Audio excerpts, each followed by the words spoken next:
Hi there, I'm Tom Milligan. I work for the East Riding of Yorkshire CCG and I'm also a partner at Practice One Bridlington.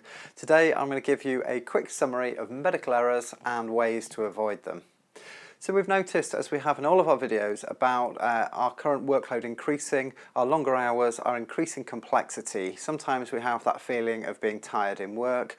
We know we've got a workforce shortage. At the same point, the government wants to move yet more work to primary care. So I want, as the outcome of this, is to change our understanding of how we can make our practices into safer places for patients.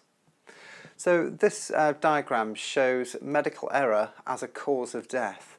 Now this is not recorded on any death certificates. However, the American researchers have found it's actually the third commonest cause of death. When they went backwards in 2013 through a case review, they found that there were serious incidences where a death had occurred as a result primarily of medical error somewhere on the route. And this is where we have things like multi-organ failure as perhaps our end result. And actually that had occurred as a result of medically induced kidney injury, which hadn't been observed at the time, hadn't been corrected. So when thinking about medical errors, I want first to think about decision making. And the reason is that this is really the core of where things can go wrong for us to make a medical error. It falls broadly into two categories. One of them is to do with analytical decision making, and the other one is called subconscious decision making. And we each use both of these processes when we're making decisions. The analytical one refers to something that's either measurable or has a calculation to do with it. It also is for transactional examples, and that would be that one of these equals one of those, and that would be something along the lines that I've got a fungal groin infection and you think, well, I need to give you clotrimazole. And equally it works for anything that's got an algorithm or a guideline. We've also got subconscious decision making, and this is quite a different beast. This is really to do with our gut feeling. It tends to feel right when we've done it, and it's a totally different way of making the decision.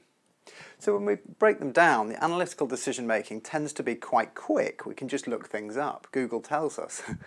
Other people can check our results, so it tends to be quite defensible. It can be very powerful if we're inexperienced. We can look something up and find the right answer, and it's often better for our more simple decisions. Our subconscious decision making really is a different beast altogether. It can be fast, but usually it needs a bit of time. We need to think things over. As I said before, it feels right. It's subject to availability bias, which is if we've seen something lots of times before, we expect to see it more often. It becomes better with experience, and it's better if we're a subject matter expert. So if it's a part of medicine you know inside out, you'll tend to make quite a good decision by just thinking about the right thing to do. It's far better for making a complex decision. An example of this would be when you go to buy a house, and if you've got a partner like mine who looked at all the different brochures and we found out exactly what the garden size is, whether it's south facing and to do with what the room sizes are, and it seems on paper to be perfect, then we get inside and the feeling is no, it just doesn't feel right.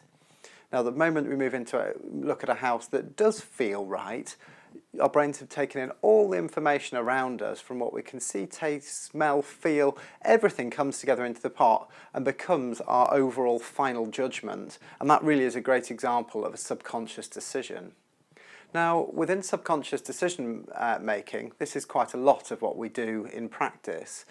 The problem comes to do with the errors when we make it. The whole point that it's subconscious is that 90% of our thoughts, we are unaware about what's going on. And that because of that, the errors become invisible. You still feel like you're right. It's more likely to happen if we're under a time pressure. It can happen if we have an interruption error, and that means someone coming to ask you a question in the middle of dictating a letter, for example, and we forget all the points that we would have made and are totally unaware of the fact that we've missed them. This can happen as well if we're under stress at the time of making a decision. Our focus isn't always on the things it should be. It is more likely if we're not strong at the subject matter for that particular area. And often when the errors happen, there can be errors of omission. These are ones where it's something that we know we should do, but just on that person on that day, we actually didn't do it.